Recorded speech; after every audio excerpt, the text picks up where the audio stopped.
Okay, you have the mic, Yuri, go. Okay, yeah, so we'll start the talk about the diastology. And yeah, so this is going to be broken down into two. So today we're just going to basically go over how to measure it, all the little gradients and velocities.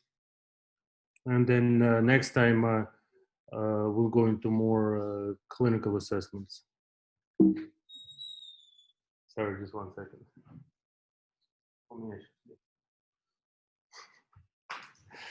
All right. So yeah, so first of all, why bother with diastolic function? If you have diastolic dysfunction, you can't cath, you can't put a pacemaker, so why even bother with that? So first is yes, so we can check all the feeling pressures, which is important, especially patients with dyspnea, patients with heart failure. Obviously, we can diagnose a stage heart failure, especially with patients with diastolic heart failure. We can select and monitor treatments. We can differentiate between myocardial and pericardial disease, and we can establish prognosis in some conditions. Just 1 second.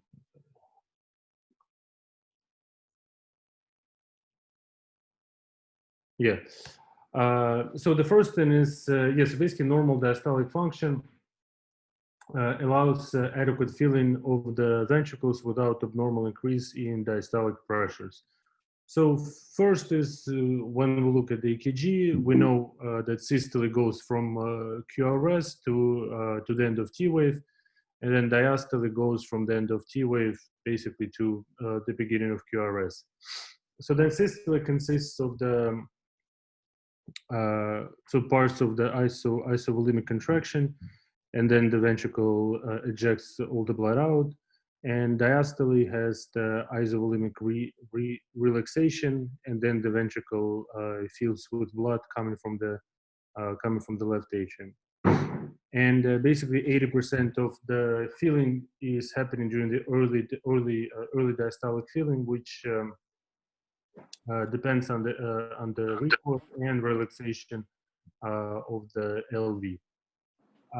Then basically, so yeah, basically like this whole talk about diastole is based on kind of several gradients that are being made by pressures in the LA and pressures in the LV. So first, after the after systole, after the period of isovolemic contraction, finally the pressure in the left atrium becomes more than in the left ventricle, and that kind of makes the mitral valve open. The blood goes in the ventricle from the left atrium.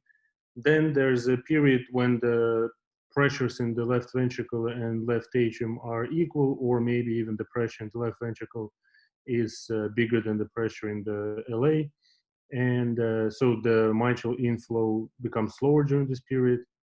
And then you have the LA contraction, which gives you 15 to 20% of LV filling.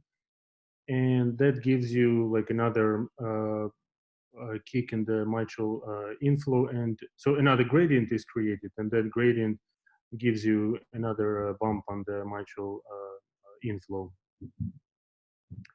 So there are few things that can influence the distensibility of the left ventricle during diastole. So first four of them are outside the ventricle, and the rest are inside inside the ventricle or in the muscle. So the pericardial restraint, the extrinsic compression with whatever masses, increased pressure, coronary vascular turgor is influencing the distensibility of LV, and RV loading also can influence the distensibility of the left ventricle. So then the things that can cause, that are within the ventricle that can influence the distensibility are elasticity of LV, thickness of LV, what is the wall what is it made of, temperature and osmolality of the blood that's going through the ventricle, slow or incomplete relaxation, and tone, recoil, and viscoelasticity of the ventricle of the blood. So then, yeah, this is how we gonna see the heart mostly on echo, right? And then, so the first thing we'll talk about is the mitral inflow Doppler velocities, which can reflect the relationship between the left ventricle and the left atrial pressures during diastole. So yeah, so that's just kind of outline of the heart. So we're going to measure the inflow. We're going to put the PW between the mitral leaflets during diastole, and we're going to see a few things. So first is, again, so this is how the normal mitral inflow looks. So you have the E and the A waves, and again, they basically represent the two main gradients that are happening across the mitral valve, right? So the first one, E wave, is in the early diastole. Again, it's responsible for 80% of the filling, and it's happening because there is a first gradient between the left ventricle and left atrium.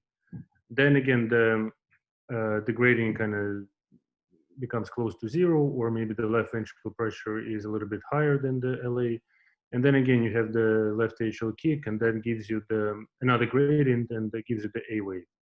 And that's how it's going to look on the echo. So one thing we can see here is this deceleration time. So this is the time from the peak of the E wave to the time when it goes down to baseline. So it's going to be wide if there's some kind of abnormality with the relaxation, and it's going to be short in young patients with very strong and vigorous LV. And when there's so when there's nice elastic recoil and relaxation is very fast. If there's decrease in LV compliance, increase in LA pressure. So all of these things will give you a short deceleration time.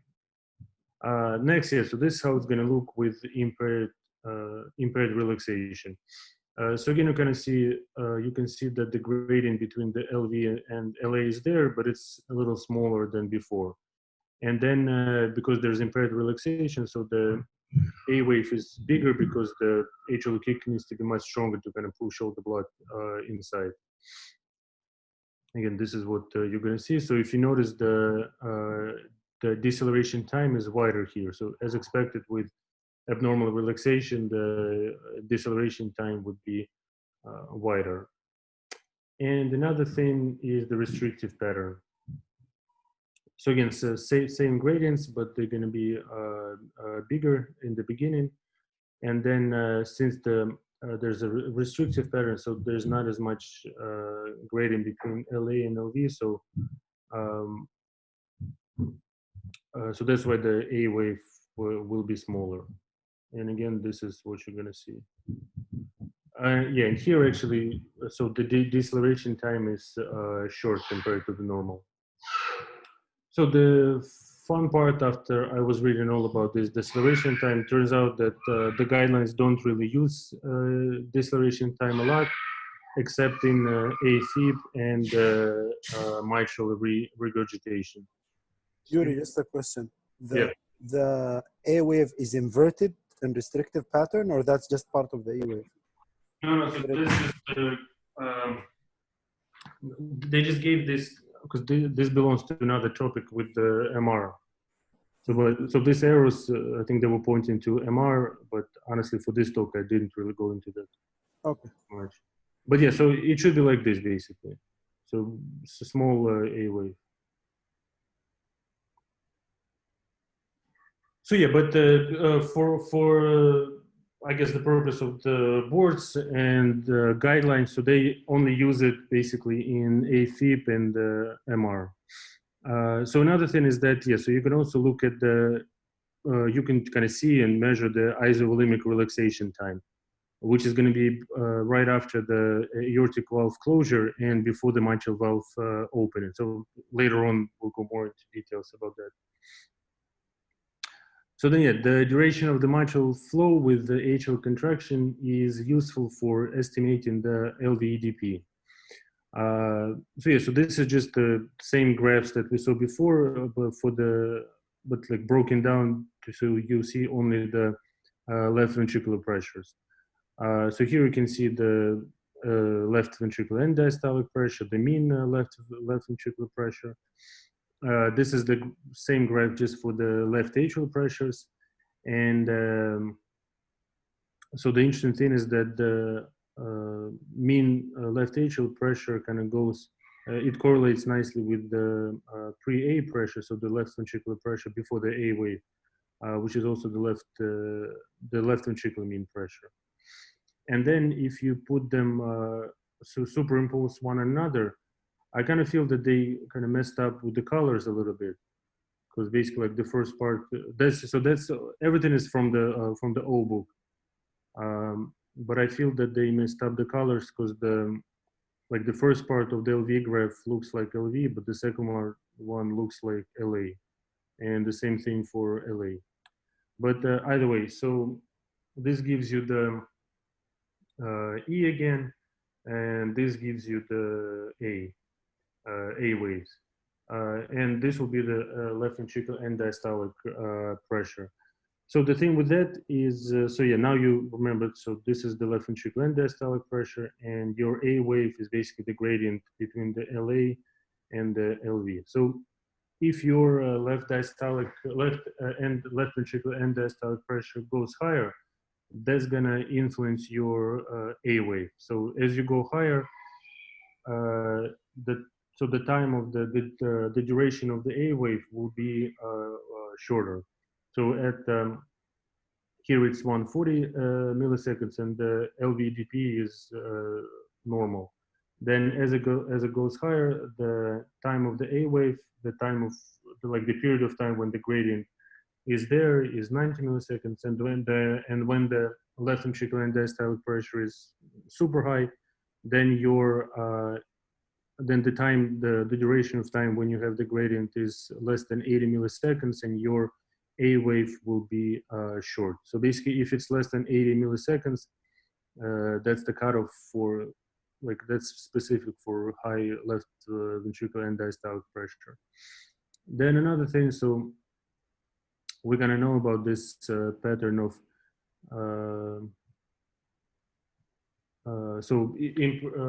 pseudo normalization. So then in impaired relaxation with mild to moderate increase in feeling pressures, you can have pseudo normalization, right? So basically these two graphs, they kind of look the same, right? So, and the EA ratio is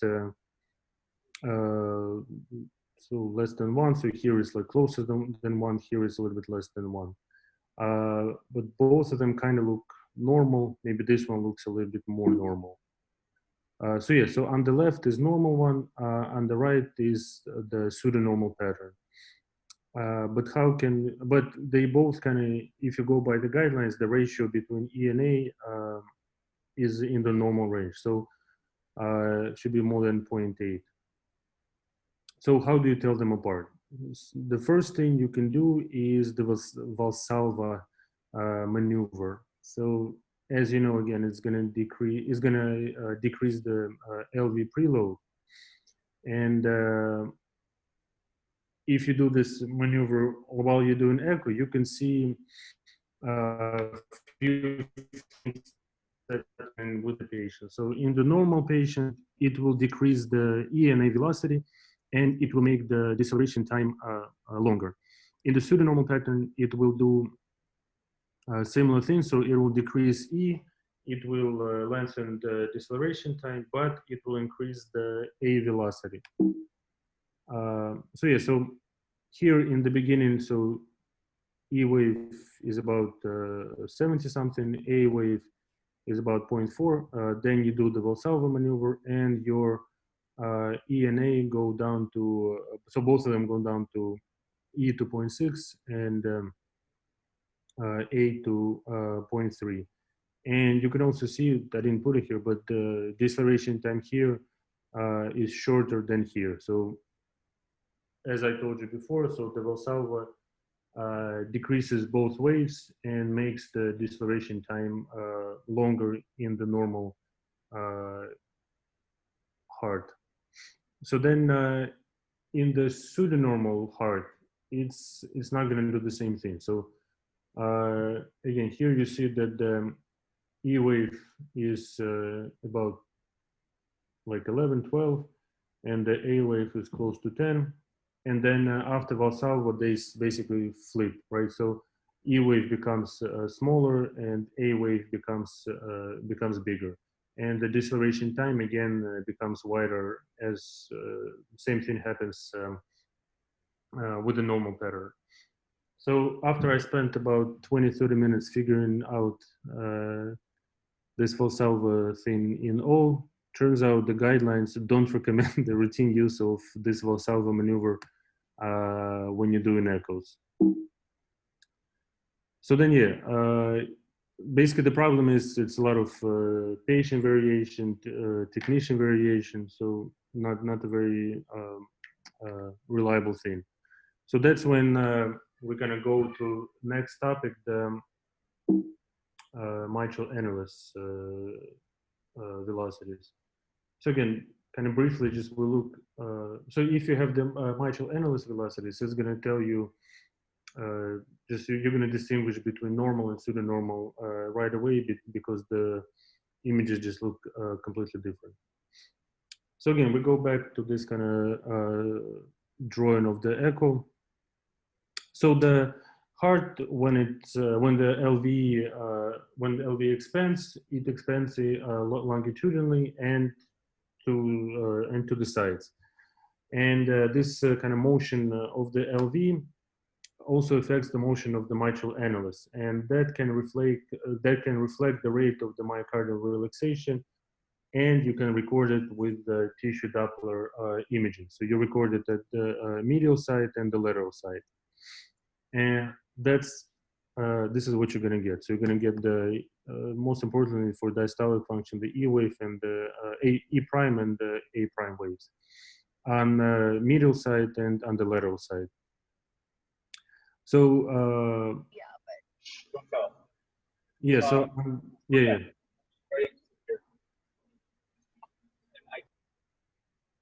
No, somebody saying something. No, I muted it. It was Kafli. He left his mic open. All right. So yeah, so E prime is the early diastolic velocity, so kind of corresponds with the myocardial relaxation. A prime, less studied, correlates with LA function. So E prime will increase as transmitral gradient increases. So it will go up with exertion or increased preload.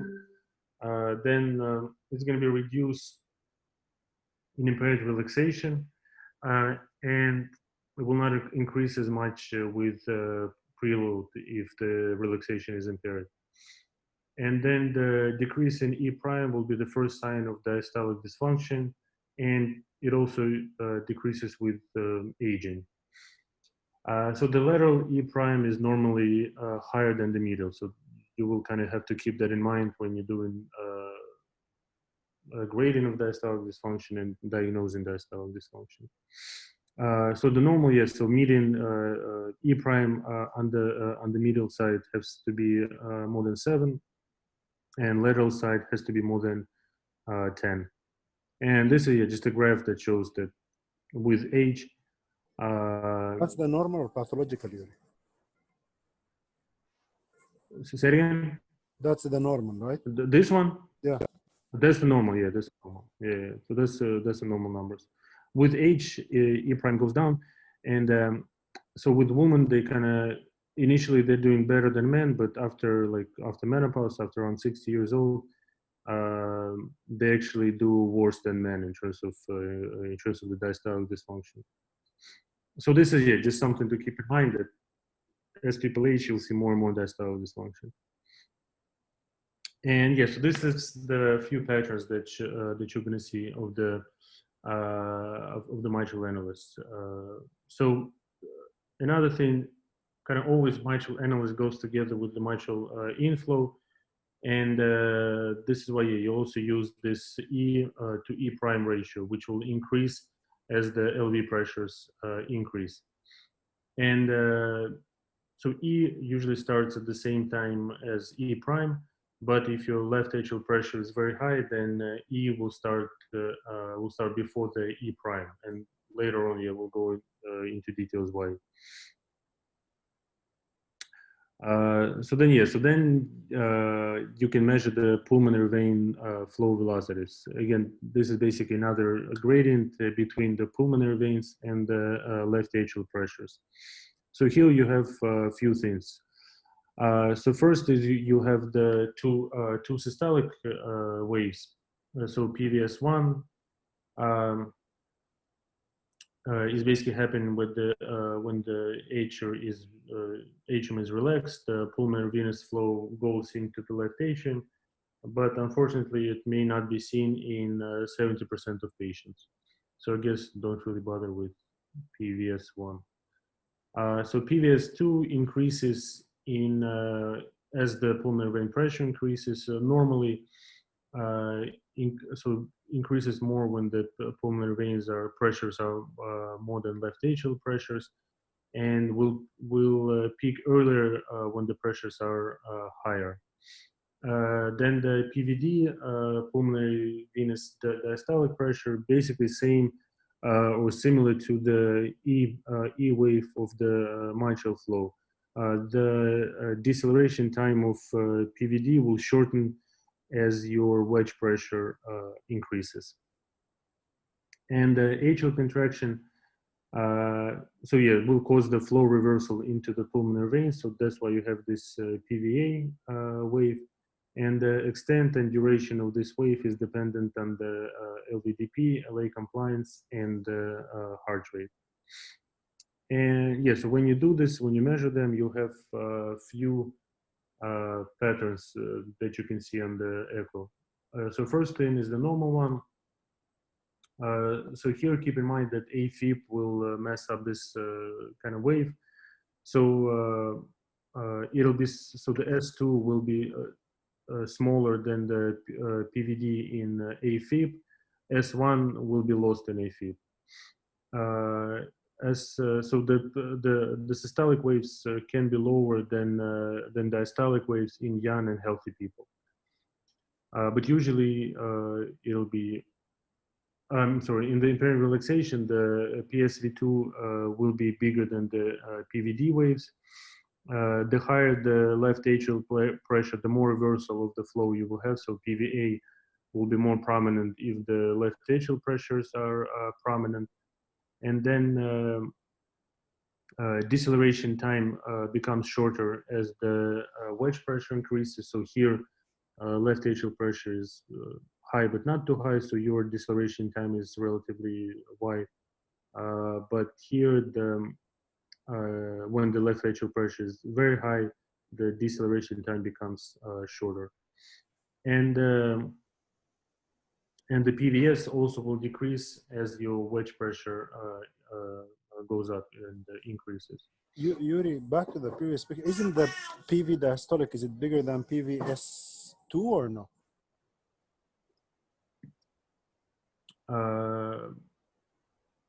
So no, I think here, so there was an impaired relaxation, so PSV2 will be bigger than the PVD, but then no, I mean in normal. What is the norm? The norm is normal, yeah. So normal PSV2 should be bigger than PVD, and in younger patient it can be lower. Okay, thank you. Right, if I'm not mistaken. So yeah, basically the thing is, it's not so pulmonary venous pulmonary vein flow velocities. It's not the most important thing to measure. So again, when we'll go into a diagnosis and grading, it's not really the thing you will do. You will do in a lot of cases. So it's a complementary thing you can do when you're analyzing the mitral flow velocities. Yeah. Why we do pulmonary vein velocity? Like, what are we for diastology, right? Like, yeah. So basically, usually you will not do it. So vast majority of cases you're not gonna do it. So it comes in handy when you're checking the mitral inflow velocities. But for whatever reason, the ENAs are fused, the mitral annulus is calcified, or whatever, you cannot determine diastolic function based on the based on the things that you're getting. So it's like a supplementary, like Yeah, exactly. they So give, it's not like vast majority of cases you can not even get away without it. You just don't need it.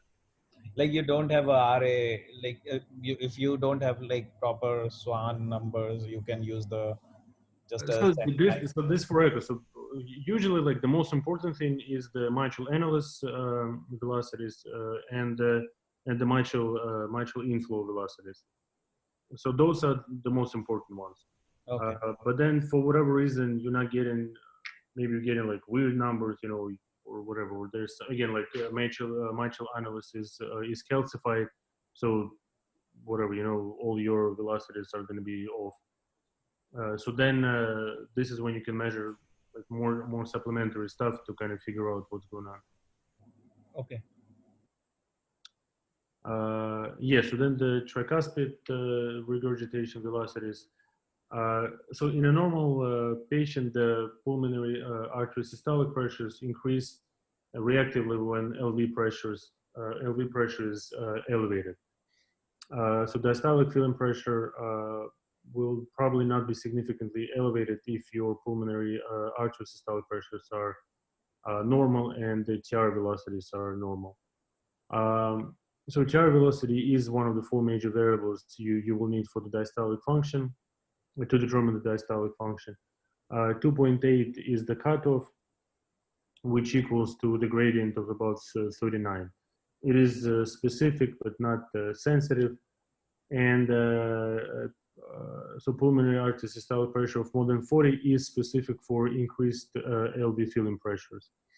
So here you can see, so with age, your again numbers will go up, and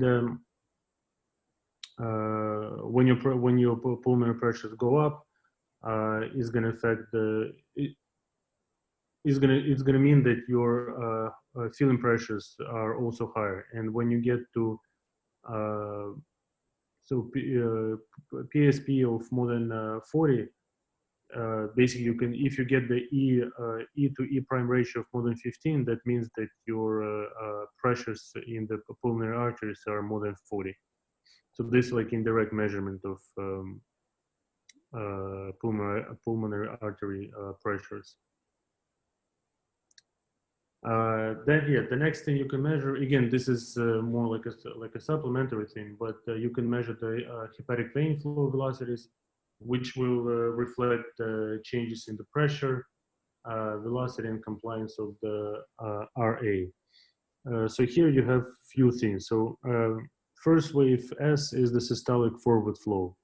Normally it should be more than D, and with high filling pressures, it's going to be smaller. D is the diastolic forward flow.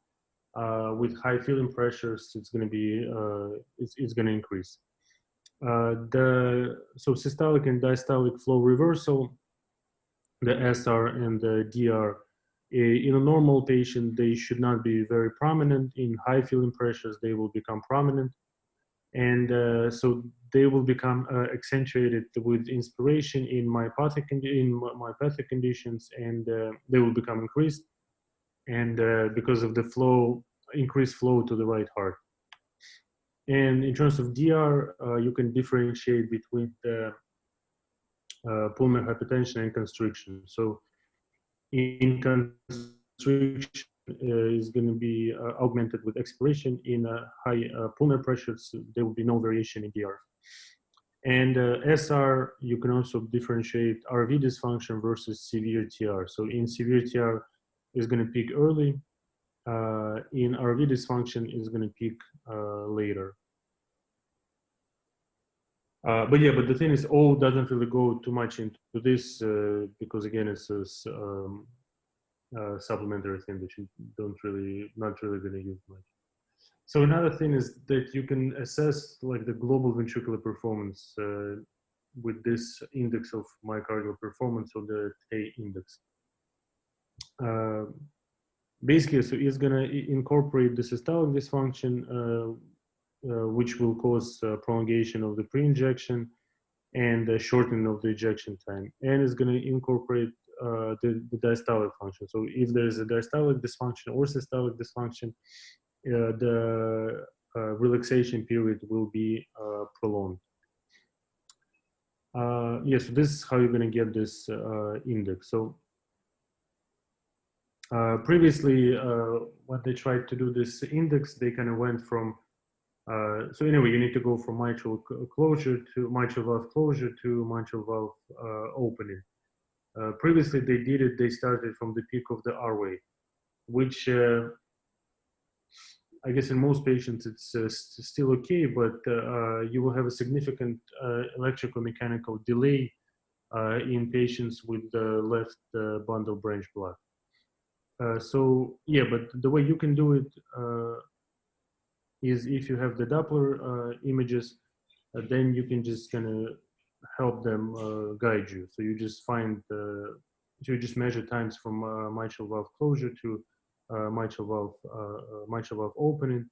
Then you, at the LV outflow track, you see the ejection time, and then you just subtract the ejection time from the time of the mitral valve closure to mitral valve opening. And then you will get this index. So basically, the other way to write it is the MCO minus ET divided by ET. MCO being again mitral valve closure to opening time, ET being the ejection time, and then you can get the kind of index and the idea about the global performance of the myocardium. So the normal numbers are 0.39 plus or minus 0.05.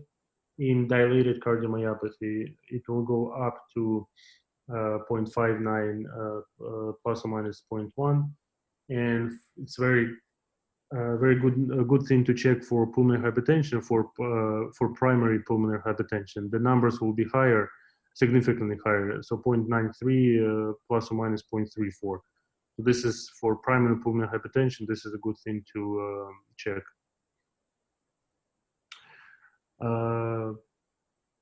Yeah, another thing, when you have the mitral inflow velocities and the mitral annulus velocities, so you can also kind of get an idea of what's happening with the heart. Yeah, this is my son. I don't know if you saw him. Yes, we saw. Yeah, he's the one who almost broke his nose. No wonder. So yeah, so if you look at this, right, so the normal heart, what happens with the normal heart is that so when after the LV empties, then basically the way the mitral valve opens, that the LV kind of sucks the blood, and that makes your mitral valve open, and with that your mitral valve annulus will also move. But in normal heart, it will happen almost simultaneously. So the mitral valve leaflets will open, and the annulus will, and the inflow and the annulus will kind of start moving almost right away. If you have delayed relaxation, then it's not the like LV suctioning that causes the blood to flow, but it's more high left atrial pressures that are kind of pushing the mitral valve to open. And in this case, your mitral inflow will start sooner than the mitral annulus. So in this case, the E wave will start sooner than the E prime wave. So this is why they first came up with this kind of gradient, whatever number, the E minus EA, but then they came up with this ratio. So IVRT over this time between the E waves and the E prime waves. So IVRT will decrease with high pressures. IVRT, I'm sure this isovolemic relaxation time. The time between the E wave and E prime wave will increase with high pressures because the E wave will start sooner than the E prime wave. And in total, this ratio will decrease with high pressures. So again, that's something you can check to kind of see if the filling pressures are higher or not. And so one of the last things for today is the techniques of how you can get these numbers. and waves. So first thing is the transducer position. So for the inflow, mitral inflow, the ultrasound beam obviously has to be parallel with the direction of the blood flow to get the good numbers. Normal mitral inflow is directed to mid-distal posterior lateral wall.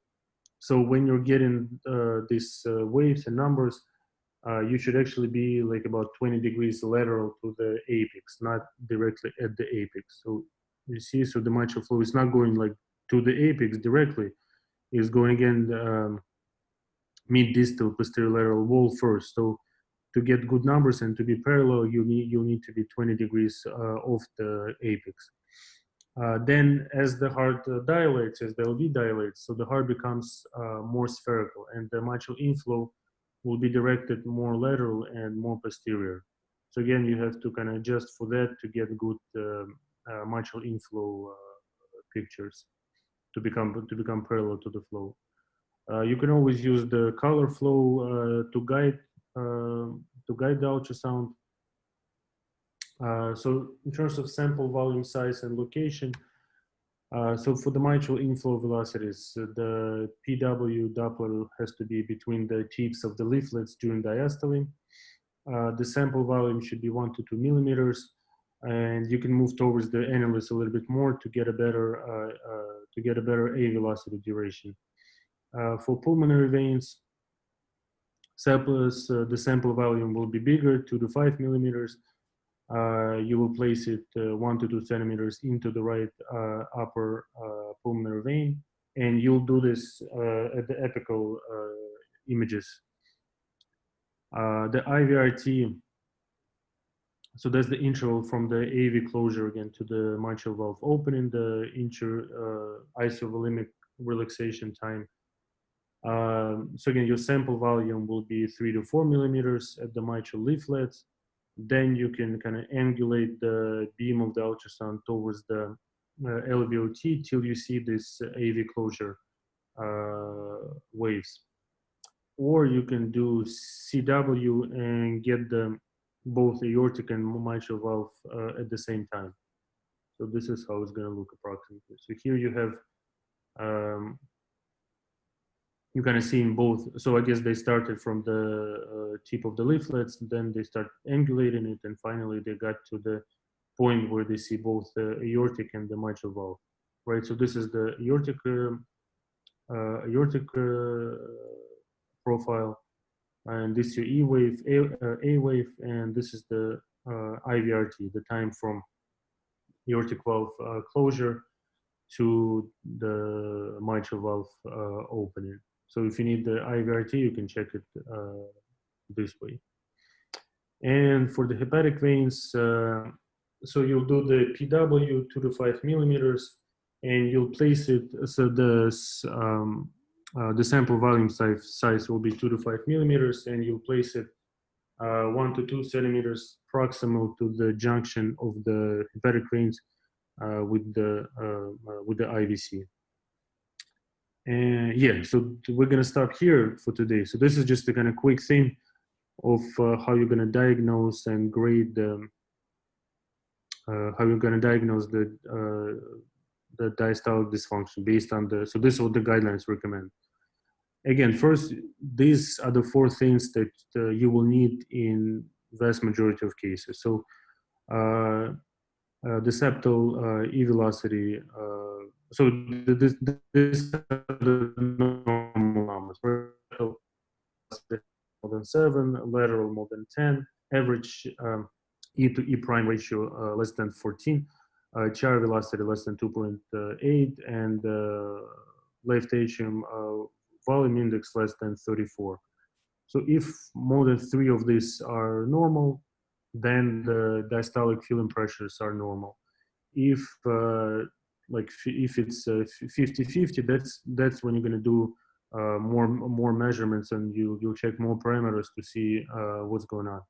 If you have more than 3 abnormal, this means the diastolic pressures are high and you have the diastolic dysfunction.